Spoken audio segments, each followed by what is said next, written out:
என்னம்மா வாழை மரத்தை பார்த்துன்னே நின்றுனுக்குற? ஓ, வாழைப்பூ ஒன்று அறுத்தேன். வாழைப்பூ ஒன்று அறுத்தேன். வாழைப்பூ வடை செய்யலான்னு. இங்கே பாரு, இன்னொரு பூ அந்த பக்கத்தில் இருக்குது, தெரியல, அதான் பார்த்துட்ருக்கேன். வாழைக்கொலை விட்டுருக்கு. அந்த பக்கம் ஒன்று இருக்குது, இந்த பக்கம் ஒன்று இருக்குது வாழைக்கொலை. அதான் எது ஃபஸ்ட்டு பழக்கம்னு பார்த்துட்ருக்கேன். ஹாய் ஃப்ரெண்ட்ஸ், எல்லாம் எப்படி இருக்கீங்க? எல்லாம் சாப்பிட்டாச்சா? எல்லாரும் சாப்பிட்டுட்ருப்பீங்கன்னு நினைக்கிறேன். வாங்க எங்கள் வீட்டு கார்டனை இன்றைக்கி சுற்றி பார்க்கலாம்.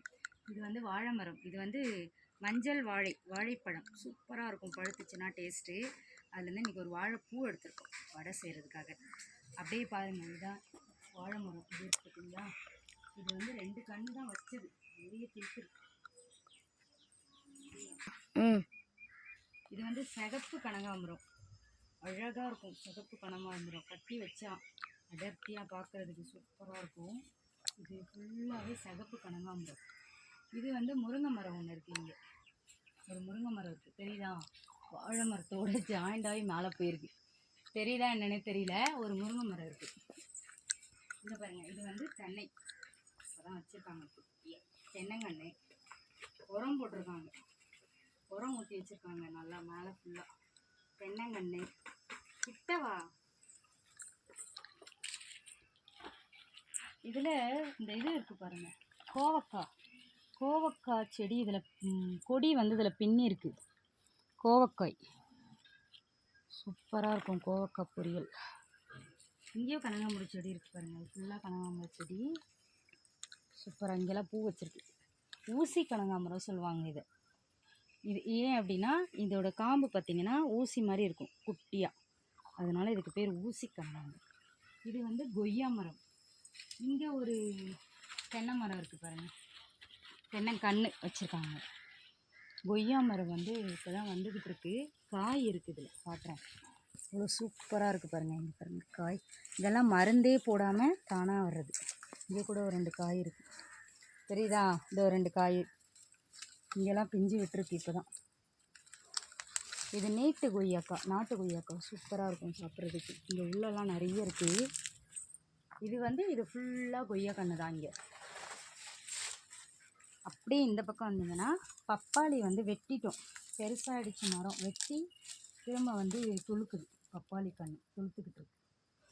இங்கேயும் ஃபுல்லாக வந்து கனகாம்பரம் தான், இந்த ஊசி கனகாம்பரம் தான் ஃபுல்லாக.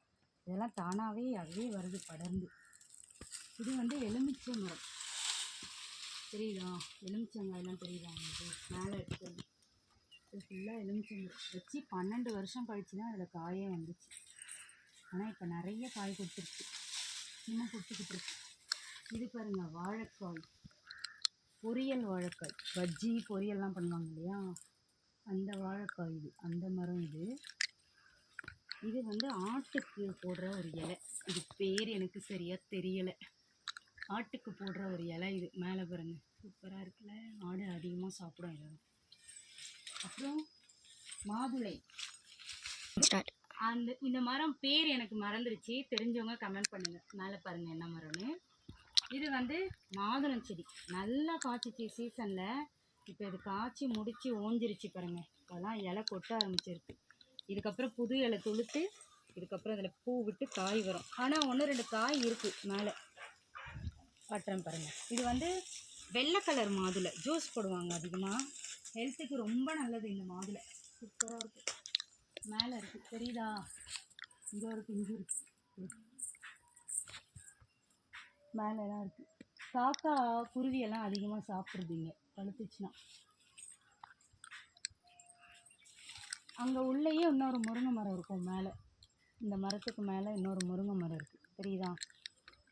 இது வந்து புளியங்கன்று, எல்லாருக்குமே தெரிஞ்சிருக்கும். இதுவும் தானாக தான் வந்தது. இங்கே நம்ம புளி கரைச்சி ஊற்றுறோம் இல்லையா, அதுலேருந்து இந்த கன்று தானாக வந்திருக்கு. இது வச்சதில்லை. வீட்டில் வந்து புளியங்கன்று இருக்கக்கூடாது அப்படின்னு சொல்கிறாங்க. தெரிஞ்சவங்க கமெண்ட் பண்ணுங்கள், இருக்கலாமா இல்லையான்னு சொல்லிட்டு. நாங்கள் ஒரு டவுட்டில் வச்சுருக்கோம், இருக்கட்டும் அப்படின்னு. சப்போஸ் இருக்கக்கூடாதுன்னா வெட்டுற மாதிரி தான் இருக்கும். அது கட் பண்ணிட்டியா? இல்லை.